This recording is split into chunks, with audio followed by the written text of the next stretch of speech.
This video is about loosely creationism versus evolution, and I'm not making an argument for either case with respect to what's true or not. The case I'm trying to present is that discussion in context to law and how a human being is tied to that discussion or belief system and the importance of either one. So, to start out with, here's a picture of a chimpanzee holding a Holy Bible. And most people don't realize this, but most chimpanzees are Christians. Obviously, it's a joke, but what this whole picture brings into discussion is the fact that what is the relationship between creationism, evolution, and how does that apply to us with respect to law?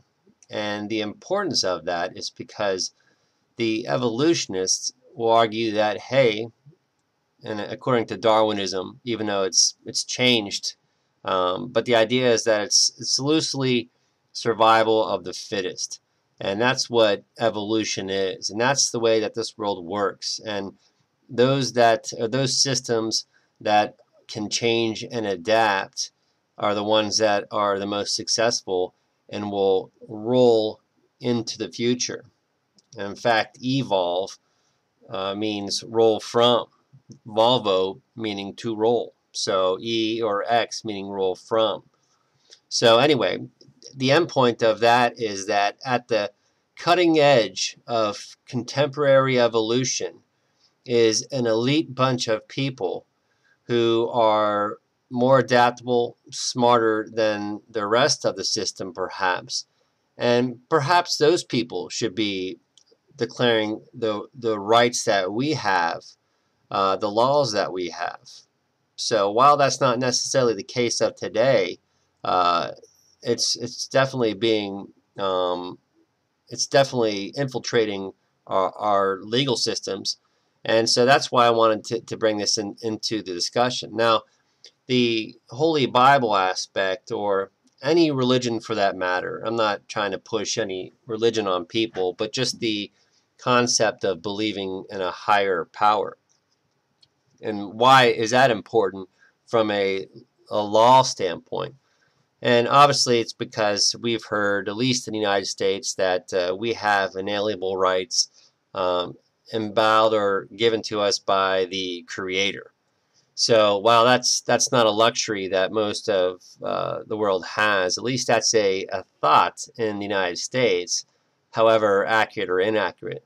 So just looking at that, or just for the sake of it, it doesn't mean that you believe in God as a Christian does, or as a Muslim does, or as a Hindu, or a Taoist, or maybe you believe that Gaia is God, or maybe you believe that Iraq is God, or maybe you think God is just an acronym for good, orderly direction. It doesn't matter. If you believe that there's a higher force or thing out there, and you believe that that force was responsible for the creation of humankind and that it did so with certain unalienable rights, that's a different position than evolution.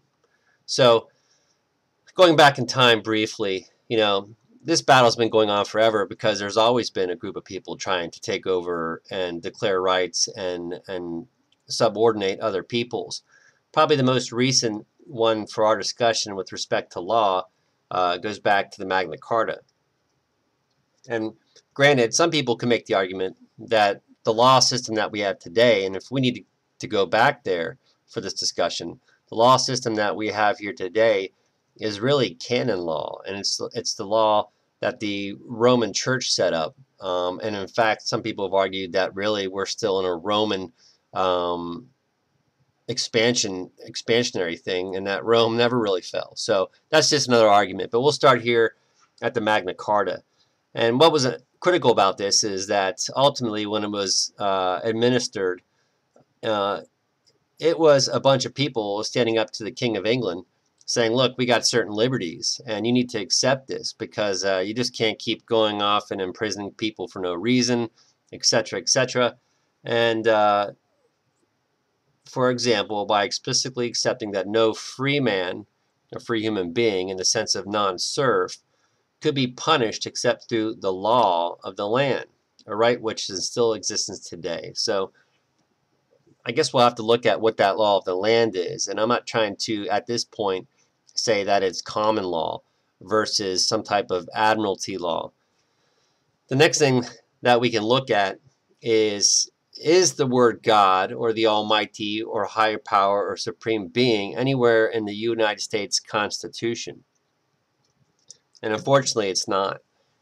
People would make the argument that our founding fathers were believers in God, because otherwise, what was one of the reasons why they left Great Britain? And that was to practice their religion as they saw fit, among the taxation issue. But the point is, and they set up a framework in which a constitution could be written that would allow for people to follow any type of religion that they wanted to.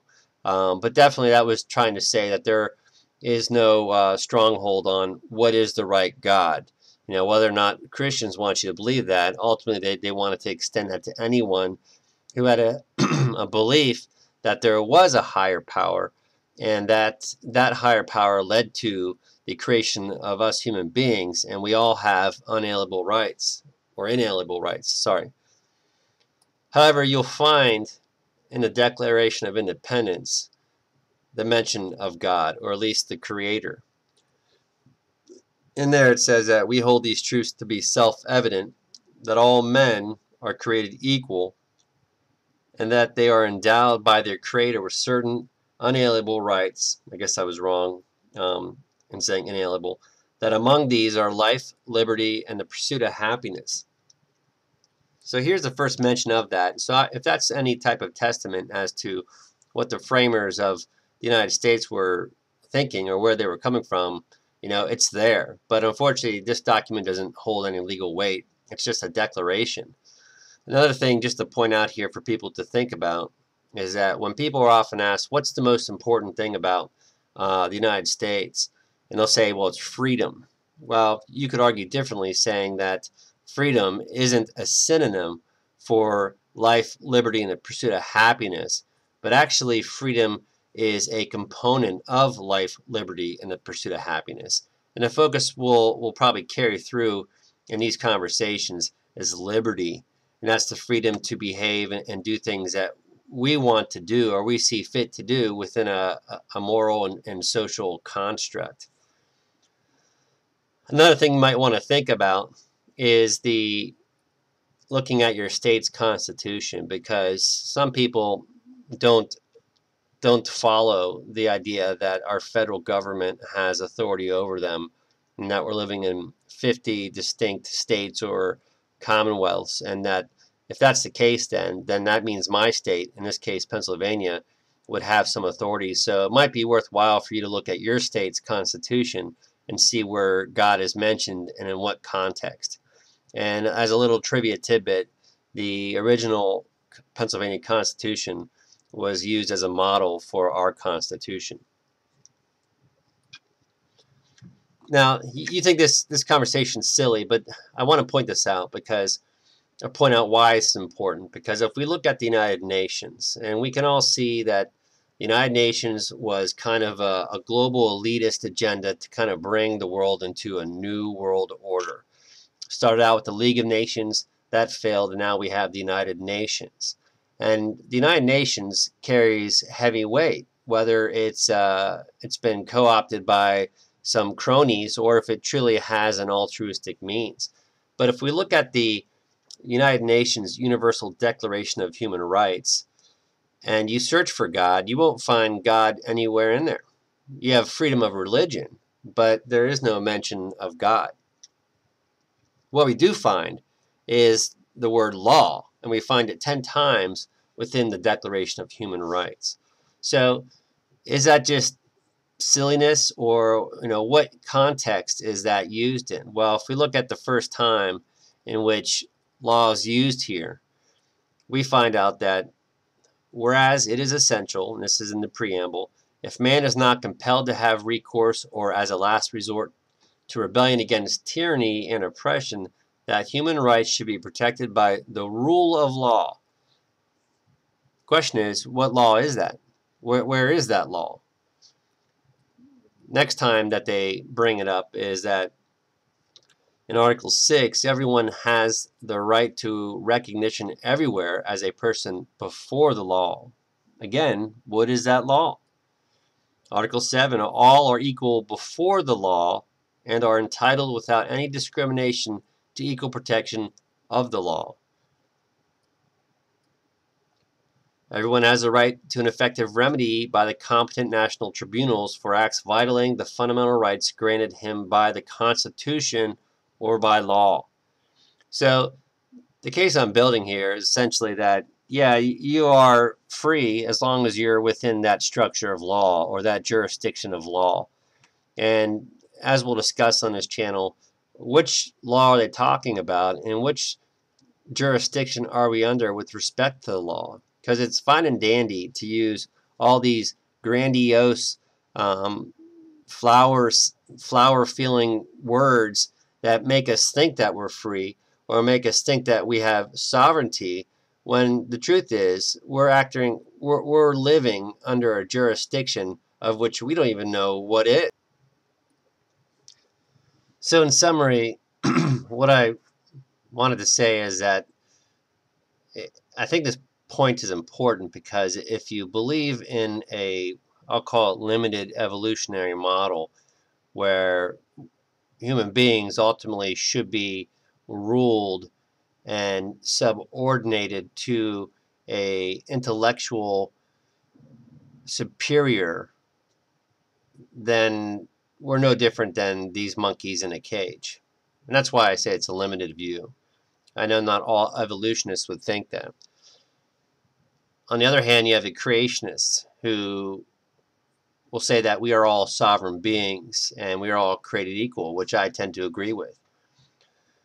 But at the same time, too, it's almost like there's no admittance to the fact that we do evolve in some sense, not perhaps physically, but we evolve spiritually. And so there seems to be that dualistic nature in our being. But nonetheless, I think if both of them came to the same point with respect to law, that we all have sovereignty and that we're all created equal, that should be the end point of our evolutionary thinking and a start point from a creationary thinking too. So have a great day.